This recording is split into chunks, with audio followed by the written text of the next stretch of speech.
आया। ब्रह्मदेव से भगवान नारायण ने कहा, ब्रह्मा जी आप सृष्टि की लीला आगे बढ़ाओ। ब्रह्मा जी सृष्टि की लीला आगे बढ़ाने वाले थे, तो ब्रह्मा जी के मन में एक भाव उत्पन्न हो गया। ब्रह्मा जी ने कहा, देवाधिदेव महादेव के लिए संशय उत्पन्न हुआ ब्रह्मा जी के मन में, और भगवान विष्णु से कहा कि प्रभु,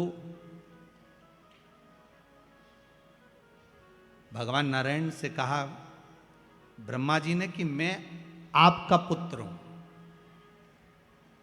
पर हे नारायण आपके पिता का नाम क्या है? भगवान विष्णु ने कहा मेरे पिता शिव है, शंकर। शिव महापुराण में लिखा है।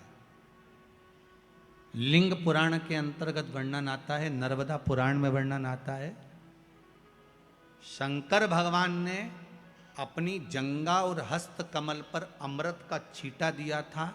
जब देवता अमृत भाग लेकर आए थे तो वो अमृत का छींटा दिया, और ये अमृत कोई एक बार प्रकट नहीं हुआ है, ये अमृत कई बार प्रकट हुआ।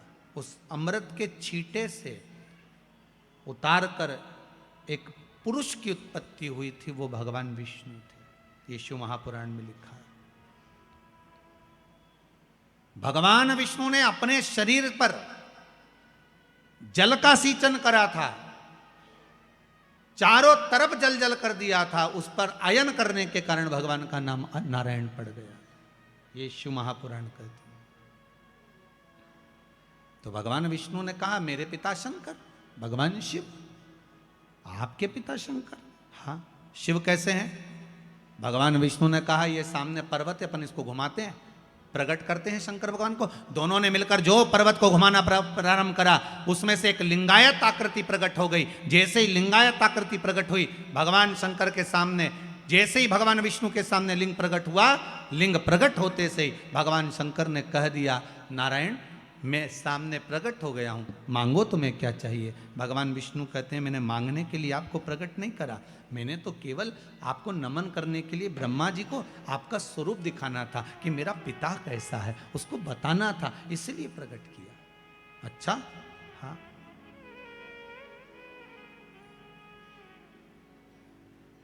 मैंने आपको इसलिए प्रकट किया।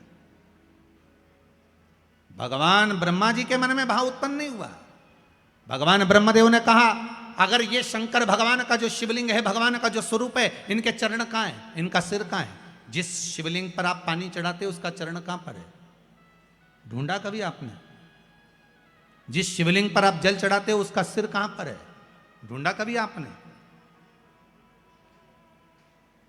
इस शिवलिंग का चरण कहाँ है, इस शिवलिंग का सिर कहाँ पर है, पता करो जरा। भगवान ब्रह्मा जी ने कहा नारायण मुझे बताओ इनका सिर कहाँ है, इनका चरण कहाँ है, भगवान शंकर का स्वरूप कहाँ है? भगवान कहने लगे, विष्णु जी बोले, नारायण बोले आप बताओ क्या करना है। भगवान ब्रह्मा जी ने कहा एक काम करो, मैं जाता हूं शिवलिंग के सिर पर, आप जाइए शिवलिंग के चरण पर। पता करना है कि भगवान शंकर के चरण कहाँ हैं और सिर कहाँ है। भगवान विष्णु ने मना करा, मैं जानता हूं चरण नहीं मिलेंगे, ना सिर मिलेगा ना चरण मिलेंगे, पर नहीं माने, चले गए, जाते गए, जाते गए, जाते गए। भगवान नारायण पताल में जाते गए और भगवान ब्रह्मा आकाश में जाते गए। शिवलिंग बढ़ता चले गया, ब्रह्मा जी को शिवलिंग का छोर नहीं मिला। अंत में ब्रह्मा जी हार गए। सामने केतकी का पुष्प मिला, केतकी के फूल को ब्रह्मा जी ने उठा लिया। उठाकर ब्रह्मदेव ने बोला एक केतकी के फूल पुष्प तुम मेरे साथ नीचे चलो, भगवान विष्णु के सामने जाकर कह देना ब्रह्मा जी को भगवान शंकर का सिर मिल गया। केतकी का फूल बोला मैं काय को झूठ बोलूं। व्यक्ति झूठ जब बोलता है जब उसका कोई फायदा होता है, और एक झूठ अगर व्यक्ति ने बोल लिया तो उसको फिर झूठ पर झूठ बोलना पड़ता है। जैसे बटन लगाते ना लोग बात, अब हमारे पास तो बटन वाली शर्ट भी नहीं तो बता देते, हमारे पास तो बद्दी वाली है। बटन जो लगाते हैं ना, एक बटन अगर गड़बड़ लग गई है तो पूरी शर्ट की डिजाइन बिगड़ गई है। एक झूठ अगर गड़बड़ बोल दिया है तो तुम्हारी जिंदगी की भी डिजाइन गड़बड़ हो गई है, ध्यान रख लेना। इसलिए बटन सही लगे, एक बटन गड़बड़ है तो दूसरी भी गड़बड़ लगेगी, दूसरी गड़बड़ है तो तीसरी भी गड़बड़ लगेगी, तीसरी है तो चौथी भी गड़बड़ लगेगी। इसलिए सही बटन लगाओ, झूठ पर मत जाओ। राम नाम जम के तो बोलो, राम नाम सत्य है, सत्य को जीवन में उतारने का प्रयास करिए।